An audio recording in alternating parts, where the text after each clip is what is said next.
Muito boa tarde a todos e a todas. Meu nome é João Roberto e nós estamos aqui nessa live que vai ser um estudo, uma oportunidade de estudo de um trabalho ligado à União Espírita Carlos Chagas, ao nosso Departamento de Infância e Juventude, mais especificamente à nossa escola de família, onde nós temos o grupo de pais e mães, adultos, não necessariamente pais e mães, que se reúnem sempre a partir das 16 horas aos domingos, na Nossa Senhora das Graças, 364, em Ramos. Só que aqui no ambiente virtual estamos experimentando o que é o centro espírita de verdade. São laços de espiritualidade, de afinidade e que ultrapassam em muito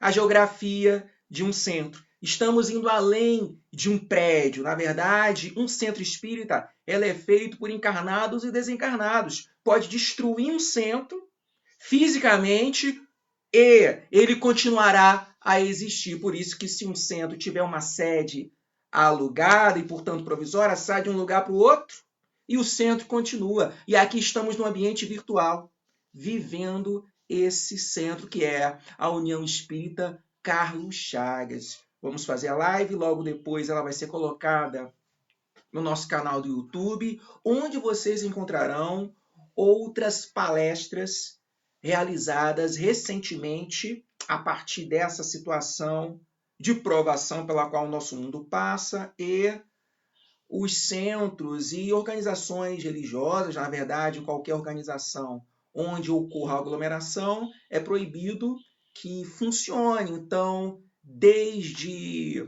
algumas semanas, poucas semanas atrás, estamos realizando esses vídeos, estamos no YouTube, tem alguns trabalhos que acontecem na plataforma do Zoom e esses trabalhos todos estamos colocando lá à disposição de todos no YouTube. Pedimos a participação de vocês, que vocês vejam, que vocês compartilhem, assim como esta live, que vocês compartilhem, que vocês realizem uma interação que é fundamental para acontecer daquele jeito gostoso, interessante e agradável.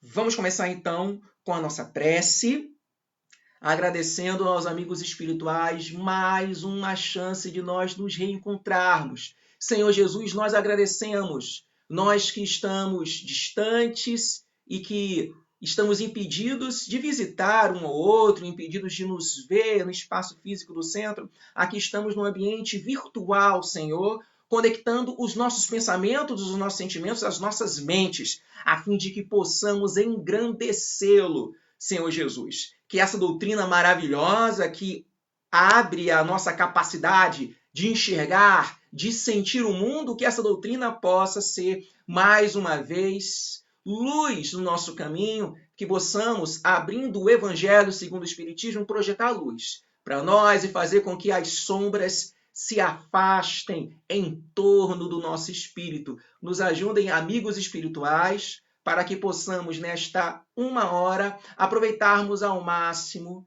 desses ensinamentos que não vêm de mim, o imperfeito João Roberto, mas que vem de mais alto, dessa fonte inesgotável de bênçãos, que é a espiritualidade superior. Em teu nome, Senhor Jesus, solicitando a participação conosco dos nossos amigos espirituais, damos por iniciada a nossa reunião do dia de hoje. Bem, neste dia de domingo, neste 12 de abril de 2020, nós vamos tratar do tema. Olha o tema que nós vamos tratar. Se eu tivesse ouvido a minha mãe. Se eu tivesse ouvido a minha mãe. Na verdade, esse tema está ligado ao capítulo 5 do Evangelho, item 4, capítulo 5 trata das bem-aventuranças, da bem-aventurança dos aflitos. Bem-aventurados os aflitos. E o item 4 trata, minha gente, meu povo querido, trata das causas atuais das aflições. Vamos hoje dar conta de algumas perguntas. Vamos responder as seguintes questões. Todo sofrimento é consequência de um mal realizado em outras vidas? Tudo o que passamos na Terra já está programado? Estava tudo escrito? Quem é o grande causador da infelicidade do ser humano? Vamos responder essas perguntas. Vamos responder as perguntas que, ao longo da nossa conversa, vocês forem colocando aí nos comentários. Eu coloquei para que todos pudessem participar de uma maneira viva e ativa 3 questões. Só dá uma olhada aí na live que vocês vão ver. Precisamos desses comentários. Vamos tratar, então, desse tema da seguinte forma. Eu vou começar falando sobre um ser com poderes especiais. Esse ser, ele tem habilidades paranormais. É muito conhecido no mundo o seu poder. E ele nasce como uma criatura normal. Ele vai estar em qualquer berçário de hospital, numa casa que tenha um bebê. Ele pode passar, essa criatura pode passar de modo totalmente despercebido. Essa criatura, ela vai crescer e a partir de uma determinada fase da sua vida, ela se transforma e ganha poderes paranormais que veremos em breve. De modo bem natural, essa criatura, tendo nascido, ela cresce, ela se desenvolve, se torna uma mulher.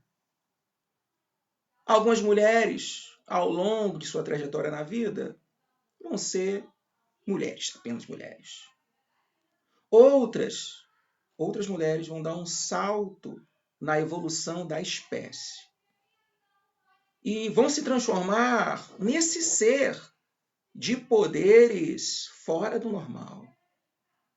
Poderes estranhos, realmente desconhecidos e um desafio para a ciência, a filosofia e todas as teologias. Essa criatura, após ter se tornado mulher e alcançando a possibilidade de desenvolver os seus superpoderes, essa criatura, ela pode adivinhar pensamentos. Ela consegue prever o clima. Se vai chover, se faz sol. Se começa chovendo e termina com sol. Se começa com sol e termina com tempestade. Ela sabe detectar más companhias, dizendo qual amizade é falsa e qual pretendente não vale absolutamente nada. Dentre outros dons, essa criatura, ela tem uma habilidade estranhíssima de prever com precisão o futuro das pessoas mais próximas. E uma vez se concretizando as suas profecias, esta criatura costuma dizer: eu não disse? Ou então, eu já sabia. Este ser, esta criatura é conhecida pelos 4 cantos do mundo como mãe. Mãe. Aqui fazemos uma homenagem a todas as mães, elas que nos amaram e nos amam tanto, merecem todo o nosso carinho, principalmente por conta da situação atual, em que os nossos corações estão apertados, porque algumas mães, por conta da idade, por conta de algumas doenças que as fazem se situar em grupo de risco, algumas mães elas não podem nem mesmo ser visitadas. E se visitadas, elas não podem ser abraçadas. E isso tem realmente causado muita dor, muito incômodo para netos, para filhos, mas passará. Em breve essa fase passará. As mães são dotadas dessa surpreendente capacidade de acertar muitas coisas, não tudo, muitas coisas sobre o futuro dos seus filhos, das suas filhas. Eu gostaria que a primeira coisa que a gente pudesse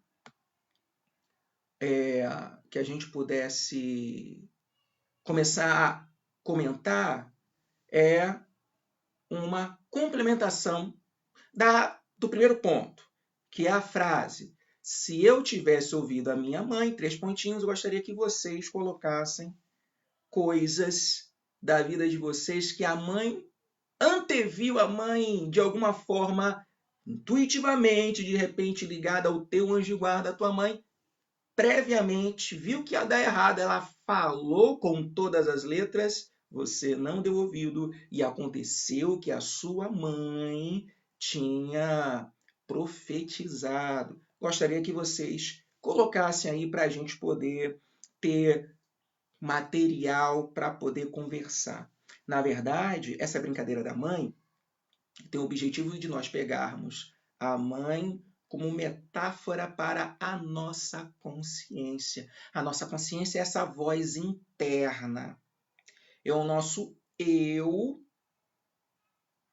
que a Joana de Ângeles chama de self, alguns chamam de eu com E maiúsculo, enfim, essa dimensão interna, superior, essa partícula divina, se pudermos usar essa expressão poética, que está dentro da gente e que direciona de uma maneira correta os nossos passos.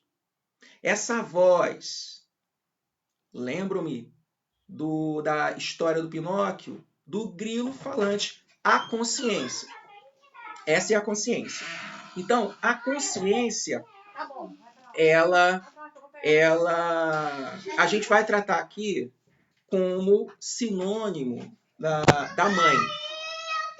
Então, vamos dar uma olhada no Evangelho segundo o Espiritismo.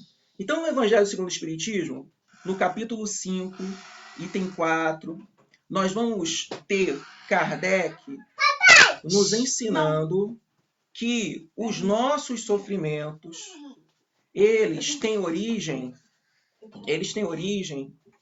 em coisas que fizemos na nossa vida atual, ou em encarnações passadas.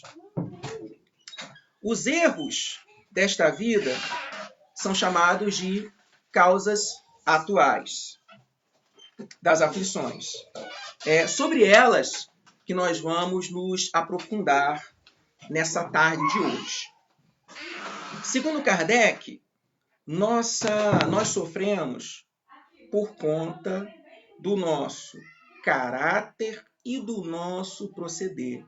É fantástico, porque durante bastante tempo nós fomos ensinados que, se nós estávamos sofrendo, ou era ação do demônio, ou era ação da inveja, ação de pessoas que nos queriam mal e fizeram pactos com espíritos malvados para nos prejudicar. Ou mesmo sofríamos porque Deus não estava nos olhando. E isso poderia acontecer por nós não termos sido fiéis. Se eu não fui fiel a Deus, então eu sofro. Tudo isso trazia ou culpa para o nosso espírito, ou a sensação de que o sofrimento que cai sobre mim não tem a ver com responsabilidade minha. O sofrimento que acontece comigo é originado por outras forças. Eu sou uma vítima. Basta lembrar, só para a gente ter uma ideia forte dessa coisa de que eu, como vítima, sofro o abuso de entidades malévolas, basta nós lembrarmos de qualquer filme de terror onde os personagens inimigos são espíritos, espíritos trevosos, malévolos. Esses espíritos, de um modo totalmente estranho e aleatório, escolhiam vítimas para fazer o mal. Essas vítimas não tinham nada a ver com esses espíritos. Sofriam uma ação destrutiva sem terem nenhuma responsabilidade sobre isso. Quero, na verdade, chamar a atenção para o fato de que, com a doutrina espírita, nós damos um outro lugar para o ensinamento de Jesus, de que é dado a cada um segundo as suas obras. Tudo aquilo que acontece na minha vida é fruto de alguma colheita que eu fiz no passado.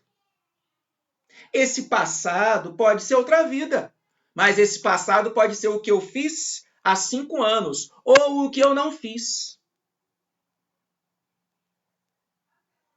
Uma pessoa adulta, ela vai ter a oportunidade de olhar para trás e perceber que onde ela está poderia ser melhor se ela tivesse feito escolhas diferentes, se ela tivesse aberto mão de algumas coisas, se tivesse estudado mais, se tivesse dado mais atenção a conselhos de pessoas que as amavam e, ao mesmo tempo, eram experientes. Kardec, então, aí, no capítulo 5 do Evangelho segundo o Espiritismo, item 4, traz para o ser humano, para todos nós que estamos lendo o texto, essa responsabilidade em relação à vida atual e o poder de mudar. Veja bem, o poder de transformar a nossa vida. Quais são as causas dos problemas pelos quais nós passamos e estamos focando apenas naquilo que fizemos nesta encarnação? O estudo sobre vidas passadas e as consequências delas na vida atual fica para outro dia, outro momento. Hoje é para pensar aquilo que fizemos na atual encarnação e que repercute. A gente colhe o fruto amargo ou saboroso de uma determinada semeadura que nós realizamos. Kardec fala, nossos males vão se originar do nosso caráter e do nosso proceder. Em caráter, a gente vai entender que é a condição moral nossa. É o conjunto dos nossos vícios, das nossas virtudes. Isso vai criar o nosso caráter. Ser bondoso, ser explosivo, passivo, trabalhador, preguiçoso. O caráter nosso é revelado pela oportunidade. Não dá para saber do caráter de alguém que não seja provado. Como saber se alguém consegue se manter firme quando tem a oportunidade de ter dinheiro na sua mão? Lembramos da situação que se tornou um grande exemplo na época em que, há anos atrás, eu não sou capaz de dizer exatamente, talvez 2011, aconteceu mas foi um período de chuvas terríveis que abateram a região serrana do Rio de Janeiro. Teresópolis, Petrópolis, Nova Friburgo e cidades próximas foram arrasadas. Totalmente arrasadas. E ficou conhecido o caso do motorista Jailson. Ele era, na época, motorista da aviação 1001, que fazia o transporte das pessoas entre Rio de Janeiro, na rodoviária Novo Rio, e Petrópolis. Aconteceu que, quando chegou no ponto final, o Jailson, motorista, ele que dava o troco para as pessoas, não tinha trocador. Ao final, ele estava sozinho e ele tinha que seguir o protocolo de passar em banco para verificar se os passageiros haviam deixado alguma coisa, algum pertence esquecido. Assim ele fez, ele encontra um pacote sobre uma poltrona. Abre o pacote e havia lá muito dinheiro, milhares de reais, esqueci, mas eram dezenas de reais, dezenas de milhares de reais, era muito dinheiro. Qual era o caso do Jailson? A casa dele tinha sido arrasada pelas chuvas e a esposa estava grávida. Ele estava morando de favor na casa de um parente e encontra esse dinheiro. Liga para a mulher, fala para ela o que aconteceu. Me parece que foi a primeira pessoa com a qual ele falou. E o Jailson toma a decisão de devolver, não, né? Ele não tinha como encontrar a pessoa e ele deixa o dinheiro integralmente na sua empresa, lá no posto onde os funcionários recebem esses pertences perdidos. Pega de novo o seu ônibus e faz o percurso para o outro ponto final. Quando chega lá, encontra um idoso chorando no ponto final. Ele se aproxima, pergunta o que está acontecendo. O idoso fala que tinha perdido uma coisa muito importante no ônibus. Jailson faz algumas perguntas e chega à conclusão de que o dono era aquele senhor, que tinha vendido, se eu não estiver enganado, um trator para pagar a cirurgia, uma cirurgia muito cara para a sua filha. E o Jailson dá o dinheiro para ele. O senhor fica eufórico, coloca a mão no saco, tira um conjunto de, se eu não me engano também, tem tempo que eu não vejo essa história, me lembrei falando.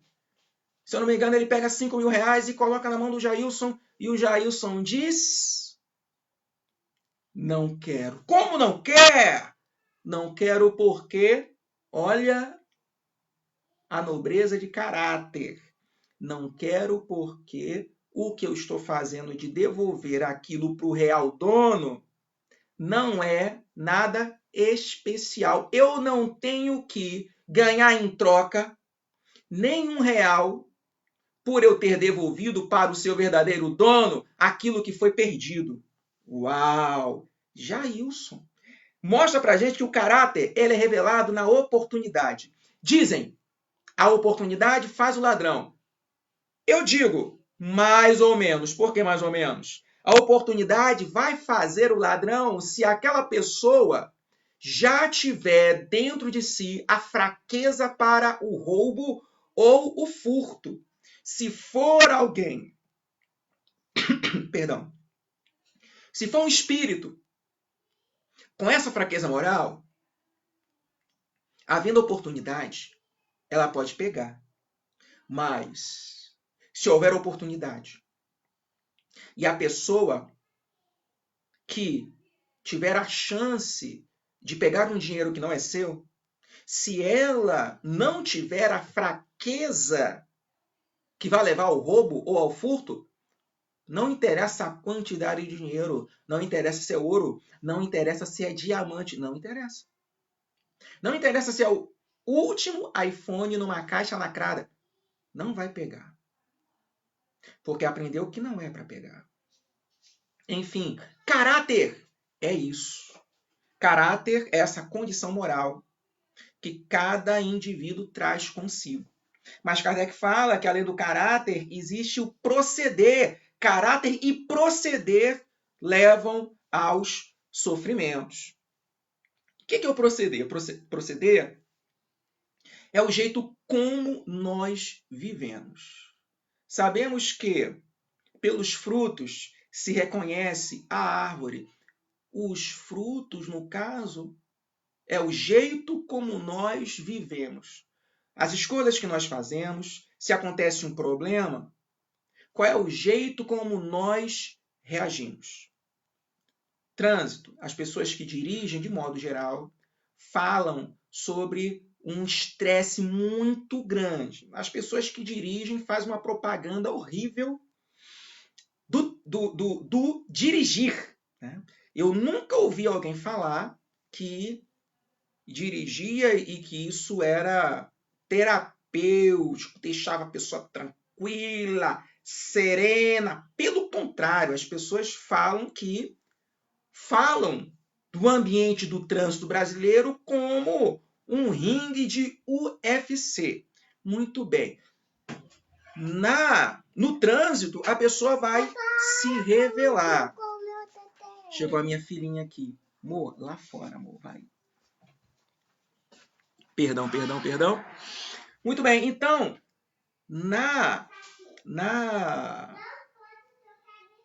o nosso proceder, ele vai ser sempre em função daquilo que nós trazemos conosco. Não dá para esperar tranquilidade como procedimento de alguém que tem um caráter explosivo. Quem é pavio curto, se não explode, é porque está se contendo. Não é porque deu uma resposta serena. Não é por isso. Se o caráter é explosivo, a tendência é dessa pessoa se conter durante algum tempo até que explode. Assim é como psicologicamente nós funcionamos. Vou dar uma parada agora para a gente dar uma olhada naquilo que nós tivemos aqui de comentários. Vamos dar uma olhada aqui nos comentários e a partir daí a gente segue em frente. Olha só, Denise Lima, beijaço. Na Alice, na sua outra neta, perdão, esqueci o nome. Enfim, na filha também. Olha só o que a Denise fala pra gente. Tudo que acontece na Terra nem sempre foi programado para acontecer. Muitas vezes o ser humano provoca. A gente vai falar com mais tranquilidade daqui a pouco sobre isso, mas é exatamente isso aí, Denise. O Espiritismo nos diz da responsabilidade de cada criatura na Terra. Somos um pouco mais de 7 bilhões de encarnados. É muita gente. Cabe muito mais gente, hein? Cabe muito mais gente. Mas somos hoje 7 bilhões. 7 bilhões de planejamentos reencarnatórios. 7 milhões de almas que precisam evoluir. E que, estando em um mundo de provas e expiações, serão, a maior parte desses 7 bilhões, espíritos endividados, que por conta do seu caráter egoísta e orgulhoso, vão fazer coisas egoístas e orgulhosas nesta vida, prejudicando a quem está em volta dela e prejudicando na própria vida. Somos sempre responsáveis. Estamos semeando e aquilo que a gente planta, você pode escolher o que você vai plantar, mas a semente de hoje é fruto amanhã. Quando será esse amanhã? Pode ser 1 ano, pode ser 5 anos, pode ser 50 anos, mas retornará para nós a produção daquilo que nós plantamos. Sempre. A gente não pode perder isso de mente. Vamos lá.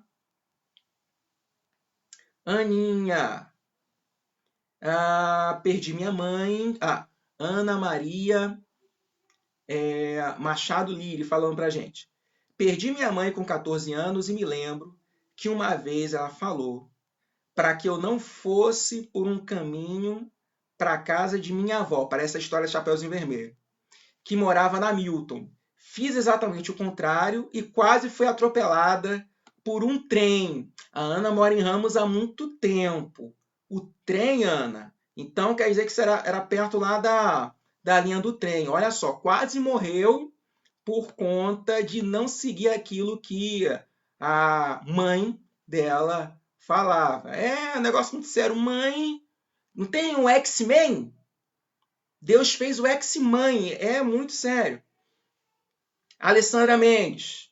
Então o mal que tenhamos feito nesta vida ocasionará sofrimento na próxima? Depende. O mal que eu faço nessa vida, eu vou ter a oportunidade. Eu preciso saber. Eu preciso me movimentar para poder resolver nesta vida problemas que eu próprio causei.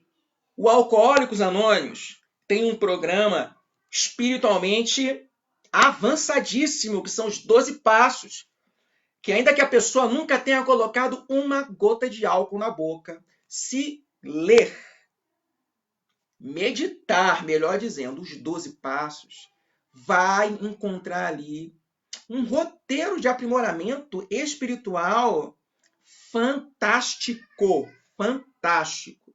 Um dos itens dos 12 passos diz respeito a fazer um inventário moral de todo o mal que você cometeu, praticou para familiar, para amigo, esposo, esposa, filho, filha, mãe, tio, sogra. Inventário moral, tudo que você fez.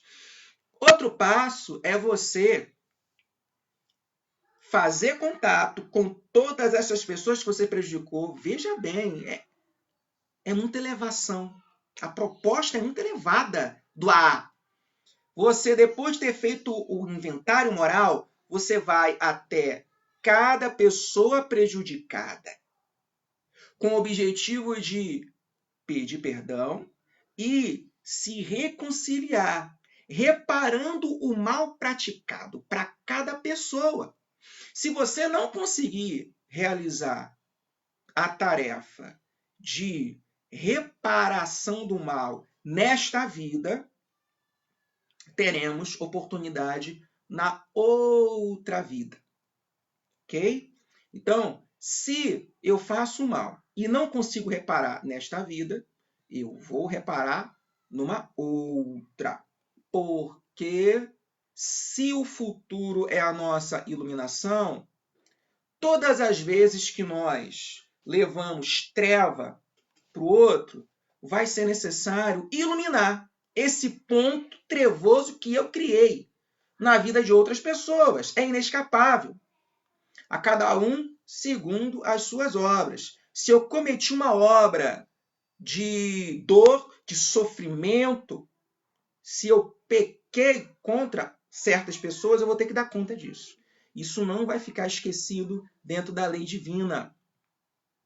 Isaías Góes. Olha o Isaías aqui falando para a gente. Ó. As aflições atuais podem ser o efeito de erros cometidos anteriormente ou de equívocos cometidos na atual existência. Aí ele pega aqui um trecho do Evangelho e fala o seguinte: o homem que pratica o mal nem sempre é punido na sua existência atual. Porém, ele nunca escapará às consequências de suas faltas. Parece que ele estava pensando no que a Alessandra colocou mais acima, que é no sentido de que a gente, se não repara nessa vida, vai reparar na outra. Olha a Ananda falando. Se tivesse ouvido minha mãe, teria estudado mais. Olha que reflexão, hein? Teria estudado mais. E aí ela complementa, a Ananda ainda. E o mal que nos acontece nessa vida pode ser tanto quanto desta ou de outra encarnação. A gente está falando aqui, no caso, dos males praticados, aliás, aquilo que a gente sofre é consequência de erros praticados nessa vida. Aí a Ananda volta de novo. Não estudei Não estudei o suficiente, sou diarista, trabalho que até gosto, mas não é valorizado. A grande verdade é que a gente tem, na palavra da mãe, conselhos que são amorosos. A mãe está sempre certa? Claro que não. A mãe também erra. Só que a mãe tem, brincando aí no superpoder, você tem um anjo de guarda. O anjo de guarda tenta chegar até você. Mas você, por conta da sua sintonia espiritual, não dá abertura para o anjo de guarda falar diretamente contigo e você captar a intuição. Então o anjo de guarda vai chegar na pessoa que te ama, quer o seu bem, chega no ouvido da mãe, fala coisas que serão verdadeiras. A mãe sente aquilo como se brotasse do coração dela e fala para o seu bem. Às vezes de um modo agressivo, às vezes de um modo grosseiro, mas é visando o bem do seu filho. E particularmente no que diz a estudo, eu que sou professor, eu vejo pais e mães, alguns semi-analfabetos que querem que os filhos consigam ir onde eles, os pais, não conseguiram. É uma luta, porque os pais falam isso baseados na própria experiência de tudo aquilo que eles deixaram de viver por conta da falta de estudo, enquanto que os filhos são muito novinhos e não conseguem perceber as consequências do ato de brincar na hora de estudar na sala de aula, nas escolas, né? Então vamos lá, gente. Vamos continuar aqui. Rita acabou de entrar. Rita, responde essas 3 perguntas aí, Rita. Vamos agitar esse grupo? E a gente vai trazer agora o seguinte, olha. Na obra Os Mensageiros, temos o seguinte. Mensageiros é o segundo livro da série que foi chamada como A Vida no Mundo Espiritual. Os livros de André Luiz são chamados de A Vida no Mundo Espiritual. O segundo livro, Os Mensageiros, trata de André Luiz no nosso lar. Ele começa conhecendo o espírito Anacleto e, a partir daí, juntamente com o espírito Vicente, que é um espírito que está numa condição espiritual próxima do André Luiz, eles vão para um setor de nosso lar que cuida daqueles que serão ou foram médiuns espíritas na Terra. Esse centro de estudos, de encontro de espíritos se chama Mensageiros. André Luiz está lá no Mensageiros. Houve uma palestra de um espírito chamado Telésforo e, após a palestra, grupos de espíritos começam a conversar entre si. Ali você aprende que os espíritos superiores, eles consideram que a conversação sadia, ela é um investimento para a alma. Então os espíritos estavam ali. Eram espíritos que não eram superiores. Os espíritos do nosso lar, em sua maior parte, não são de espíritos bons, são espíritos retirados do umbral e que estão ali para melhorar. André Luiz está no grupo, está nesse centro de encontro que é o Mensageiros e começa a participar de grupinhos de espíritos que estão falando sobre a própria vida, com o objetivo de compartilhar com os outros a sua história, para enriquecer os outros, em um esquema semelhante a de organizações como o Alcoólicos Anônimos, Narcóticos Anônimos, Fumantes Anônimos, quando a dor de um é compartilhada para o outro. Aquele que fala se alivia quando fala, e aquele que ouve ganha também em experiência. Trarei a história de Otávio. No capítulo 7, então nós vamos conhecer o Otávio. Interessantíssimo. Vou falar aqui. E quem puder, baixa na internet, quem não tiver na sua biblioteca particular, esse livro, dá uma olhada lá, baixa Mensageiros, PDF, qualquer site de busca você vai encontrar, vai lá no capítulo 7, intitulado A Queda de Otávio. Olha só, queda de Otávio, meu Deus do céu, Otávio. Então, o Otávio, ele fala o seguinte: ele ficou no nosso lar por 30 anos estudando para ser médium. Vê bem? 30 anos para ser médium. Lá ele vai ser ajudado por 6 espíritos. Ele não diz exatamente o que é que esses espíritos fizeram por ele, mas ele tem uma dívida moral grande com esses 6 espíritos. Otávio planeja reencarnar para ser médium. Ele não vai poder casar por conta de uma necessidade dele particular. Nem todos os que encarnam para casar. Isso não é uma punição, é uma necessidade que vai variar de espírito para espírito. No caso do Otávio, ele não tinha de casar.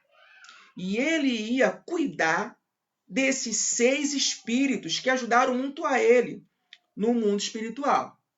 Muito bem, muito bem. É dada ainda uma vantagem para o Otávio. Ele vai reencarnar em um lar onde a mãe era espírita desde novinha. Então, ele vai ter a mãe cuidando dele. O pai era materialista, mas a mãe era espírita. Aí a mãe morre quando ele ainda é um adolescente. A mãe vai morrer quando ele tinha 13, 14 anos, alguma coisa assim. Ele está bem novinho, a mãe desencarna. E aí o pai casa-se de novo. Nisso, por volta dos 15 anos de idade, Otávio começa a experimentar a sua mediunidade. Ele vai ser levado para um centro espírita. Muito bem. Então, o Otávio vai ficar um tempo com o pai casa de novo, vai morar com o pai e a sua madrasta. Depois de algum tempo, o pai morre. A madrasta tem 6 filhos. Otávio cresce, alcança a maioridade. A madrasta tinha se afastado e criado os 6 filhos. De repente, reaparece a madrasta na vida do Otávio, sendo que a madrasta tinha contraído hanseníase, lepra, no vocabulário do passado. E o Otávio fica totalmente com medo de se aproximar dessa gente. A madrasta pede ajuda para cuidar de 6 crianças. Otávio fecha a porta do coração e vai seguir a sua vida, deixando de lado essas 6 crianças. Quem eram as 6 crianças? Irmãs de Otávio. Eram os 6 espíritos que ajudaram muito a ele no nosso lar. Muito bem. Qual era a função desses 6 irmãos? Seriam uma espécie de âncora para Otávio. Otávio ia ficar com toda a sua atenção dividida entre o trabalho profissional, cuidar dos 6 irmãos e a sua atividade no centro espírita. A vida emocional, a energia do Otávio ia estar distribuída entre essas 3 dimensões. E isso ia ser estafante para ele e, ao mesmo tempo, ia fazer com que ele ficasse blindado diante das próprias fraquezas morais. Vai acontecer que Otávio fica sozinho no mundo, fica sozinho como solteiro. Ele está no centro, começa a ter alguns sofrimentos que não ficam muito claros, alguns sofrimentos psíquicos. Ele vai para um consultório de um psicólogo, porque o Otávio achava que estava sofrendo de alucinações.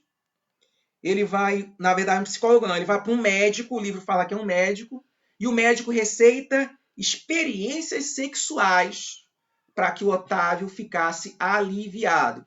Assim o Otávio faz, ele engravida uma moça, é obrigado a casar com ela. Essa mulher arrasta o Otávio só para baixo, eles têm como filho um espírito muito atrasado, muito inferior. Otávio perde totalmente o gosto pela vida, começa a beber. E aos 40 anos de idade, Otávio desencarna. Segundo ele, roído pela sífilis, que é uma doença sexualmente transmissível, pelo álcool e pelos desgostos. Então eu trouxe essa triste história do Otávio para a gente refletir sobre problemas que nós trazemos para a nossa vida e que são consequência daquilo que a gente faz. Volta lá para Kardec. Nós sofremos por conta do nosso caráter e do nosso proceder. Veja bem, é chamar para o ser humano a responsabilidade em relação à dose de felicidade e infelicidade que nós experimentamos na Terra. Então, no caso do Otávio, a gente tinha um planejamento belíssimamente estabelecido no mundo dos espíritos. Encarnamos e perdemos a lembrança do passado, que é também um teste. Como a gente vai se comportar diante de tentações, de oportunidades para o bem e oportunidades para o mal. Otávio encarna para ser o irmão adotivo que vai funcionar como pai de 6 crianças, que são a encarnação dos 6 espíritos que ajudaram muito a ele no mundo espiritual. Ia ser difícil? Muito difícil. Pai solteiro de 6. Não chegou um de cada vez. 6 que iam aparecer no colo dele. Ia ser muito difícil. Mas essa dificuldade tinha o objetivo educativo de fazer com que o caráter do Otávio melhorasse. Aí a gente começa a entender que sofrimentos que batem à nossa porta podem, ou melhor, deveriam ser vistos como oportunidades libertadoras. Como assim? Porque Deus vai deixar conosco, Deus vai colocar na nossa porta aquela dificuldade que vai funcionar como um educador. Lembra que quando o Chico Xavier teve um encontro com Emmanuel, primeiro momento que eles se encontram lá naquela situação daquele riacho, um bosque, onde estava só o Chico Xavier e aparece Emmanuel pela primeira vez, eles têm uma conversação em que ficou muito destacada uma parte da conversa. O Chico fala para Emmanuel que ele precisaria da ajuda do Emmanuel, e o Emmanuel fala que para o Chico dar conta, e o Chico praticamente um garoto, na casa ali dos 20 anos, um pouquinho menos, um pouquinho mais, muito jovenzinho, o Emmanuel fala que, para dar conta do serviço, eram preciso 3 coisas. Primeira, disciplina. E a segunda? Disciplina. A terceira, disciplina. Disciplina ao cubo. Disciplina por quê? Somos espíritos que precisamos nos corrigir. As dificuldades da vida vêm com esse objetivo de fazer com que a gente volte para o eixo ou não saia do eixo. Porque começar bem não significa que você vai terminar bem. Você pode começar bem, mas relaxar diante das suas fraquezas morais. E aí, o lado sombrio do seu caráter, da sua personalidade, pode fazer com que você que começou bem se perca no meio do caminho. Vamos dar uma olhada agora. A gente está se aproximando do nosso momento final. Vamos dar uma olhada aqui naquilo que os companheiros e companheiras estão colocando para ser compartilhado, né? A Rita.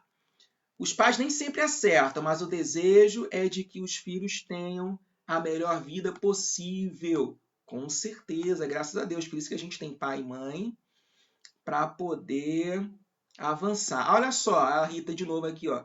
Difícil responder, foram muitos conselhos. Mas na maioria das vezes fui teimosa, me arrependi. Graças a Deus que se arrependeu. Vocês lembram de uma frase que é o seguinte: tem muito tempo que eu não ouço, mas geralmente é frase de pessoa idosa, que fala o seguinte: da vida eu não me arrependo de nada que eu fiz. Eu fico pensando, como é que pode alguém não se arrepender de coisa alguma? Nada! Coisa alguma. Só acertou? Não, é impossível. Só Jesus. Tirando Jesus, os que encarnaram antes e depois sempre tiveram coisas erradas que fizeram. Ora, se eu faço uma coisa errada e não me arrependo, eu estou dando a prova de que eu preciso passar de novo, eu não arrependi. Se eu não me arrependo do mal que eu te fiz, assim que eu tiver a oportunidade, eu vou fazer o mal de novo, porque eu não me arrependi. Falta é oportunidade. Não é isso que a gente vai precisar fazer para ter felicidade. A gente vai precisar se arrepender e a partir daí, quando tiver uma outra oportunidade de prejudicar meu próximo, eu vou dizer não. Não farei. Não vou fazer isso de forma alguma. Porque eu já sei que aquilo que eu planto eu vou colher. Para que eu vou fazer o mal? Não é inteligente. É um tipo diferente de inteligência. É uma inteligência espiritual. Eu deixo de fazer o mal agora porque eu sei que esse mal retornará para mim. Então eu não faço. Eu sei agora que é melhor fazer o bem. Sempre melhor fazer o bem. Olha o Renato Souza falando conosco. Boa tarde, irmãos da USCC. Excelente estudo do livro Os Mensageiros. É o posto espiritual científico Bezerra de Menezes. Deve ser esse, Bezerra de Menezes, né? Renato, abraço, Renato. Muito legal. Ó, o Renato ainda complementando, ó. Realmente, o Otávio, citado por André Luiz através de Chico Xavier, esclarece-nos que sua trajetória teve situações de grandes desafios a serem equacionados, cabendo ao discernimento do uso bom, uso do livre-arbítrio, ser a ferramenta principal na reencarnação dele, disciplina, como disse nosso irmão na transmissão. Então é isso aí, gente. Esse caso do Otávio trouxe para a gente refletir sobre aquilo que poderia ser diferente. Kardec fala: o homem evitará esses sofrimentos que são causados por ações ou omissões no presente. Os homens vão evitar isso quando trabalharem por se melhorar moralmente e intelectualmente. A gente precisa se melhorar. Qual a maneira da gente ter vida melhor? A vida melhor, a vida boa, ela virá como consequência de transformação do nosso caráter e do nosso proceder. Não tem como nós termos vida diferente no sentido de melhor se as nossas vibrações espirituais, se onde está o nosso coração, a nossa mente e aquilo que a gente faz for perturbador, for contra a vontade de mais alto. Então vamos refletir sobre isso. Vamos refletir sobre esses males que podem ser evitados. Vamos aproveitar a experiência de quem veio antes da gente e que prova, seja em livros, no caso, Os Mensageiros, que eu citei, seja a história de teu pai, de tua mãe, de um amigo mais velho, a história de uma personalidade histórica de hoje ou do passado que te impressiona, que te impacta, que para você é uma grande fonte de inspiração. Mergulha sobre essas vidas e vê os erros que essas pessoas cometeram, os erros morais cometidos. Se eu aprendo com essas histórias, por que eu vou repetir esses erros? Não faz sentido. Se quisermos melhoria íntima, se quisermos vida melhor, precisamos ser melhores. Precisamos fazer o bem. Sempre fazer o bem, gente. Que Jesus possa nos ajudar nessa empreitada que é muito difícil. E justamente porque é difícil, ela é mais meritória. Sempre é importante bater nessa tecla, lembrar constantemente. Quanto maior for a aprovação, proporcionalmente, maior será o mérito, a alegria daquele que passou pela dificuldade e venceu os obstáculos.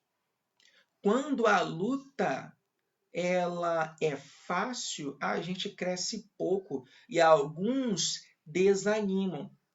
Que nós possamos ver todas as dificuldades com olhos espirituais.